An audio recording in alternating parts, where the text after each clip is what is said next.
Sie müssen sich vorstellen, wie wir das ablehnen, was das international für die Schweiz heißt. Das jetzt mit der Stimmkarte. In Switzerland, citizens can participate directly in the political process.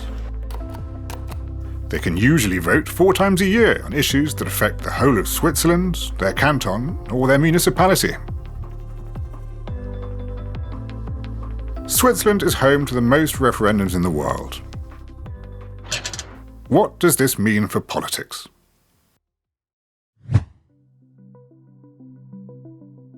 The Swiss Parliament is also known as the Federal Assembly and consists of 2 chambers: the House of Representatives, which represents the people, and the Senate, which represents the cantons.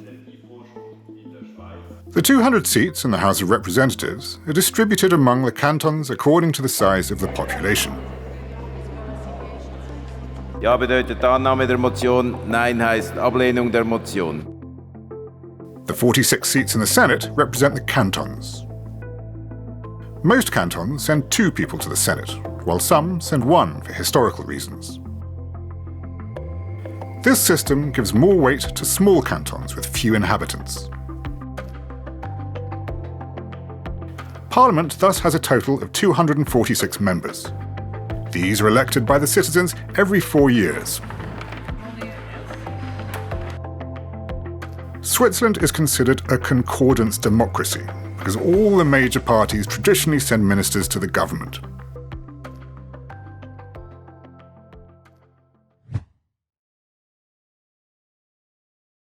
Gewählt ist mit 121 Stimmen est élu avec 121 voix. Herr Nationalrat Christoph Blocher. Monsieur Blocher.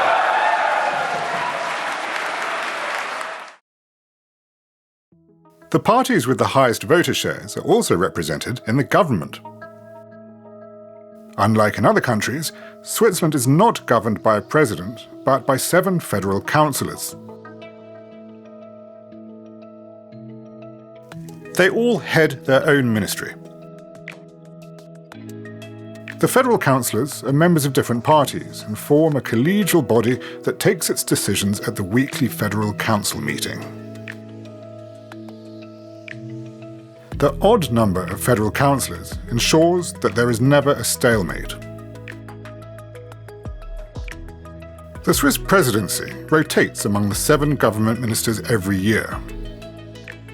The president is on an equal footing with the other members of the Federal Council, but chairs the meetings and represents the government, for example, abroad.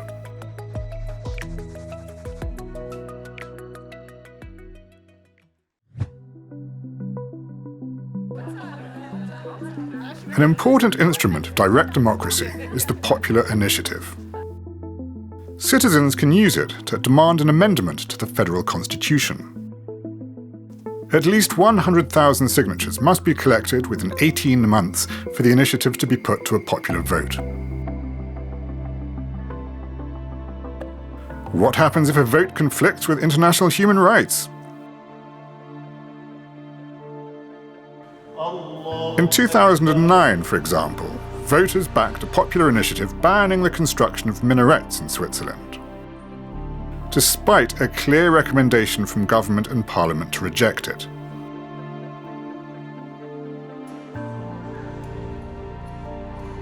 The ban on minarets is therefore enshrined in the federal constitution and had to be implemented at the legislative level. Parliament had the task of adapting the relevant laws and bringing them into line with international agreements and international law. The vote attracted worldwide attention and triggered discussions about religious freedom and integration. Discrimination against Muslims, including hate crimes, in Europe. We have the Swiss minarets, the vote of the Swiss population, 57%, banning further minarets being built. Votes in Switzerland often attract worldwide interest. For example, the unsuccessful vote to abolish the army in 1989 or the successful mass immigration initiative of 2014, which aimed to limit the immigration of foreigners into Switzerland.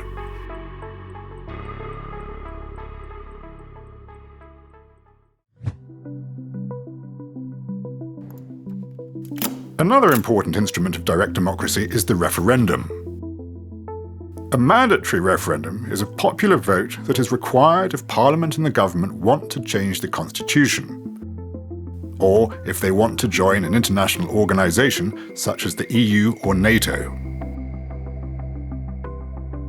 With an optional referendum, citizens can object to a law that has already been passed by Parliament. This referendum is put to a popular vote only if at least 50,000 signatures are collected within 100 days. One example is the referendum on some of the measures against the COVID pandemic. A total of 3 referendums, 2 in 2001 and 1 in 2023, were held against the COVID-19 law drawn up by the government and Parliament. All 3 referendums were unsuccessful, with over 60% of voters in favour of the law.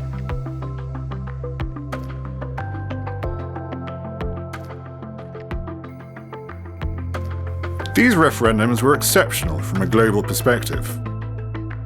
In other countries, measures to combat the pandemic were usually decided by the government or Parliament, without the population being able to object.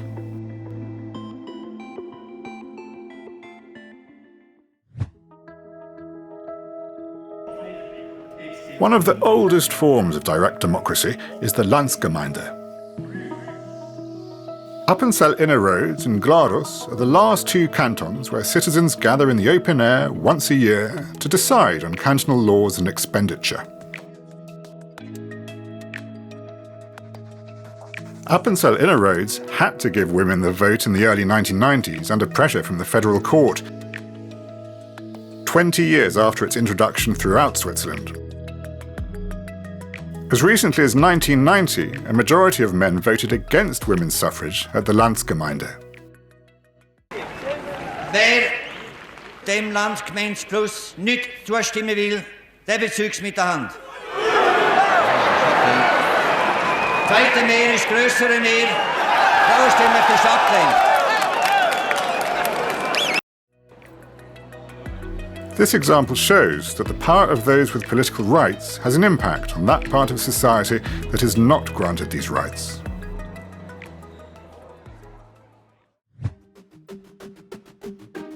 Federalism is a cornerstone of Swiss politics.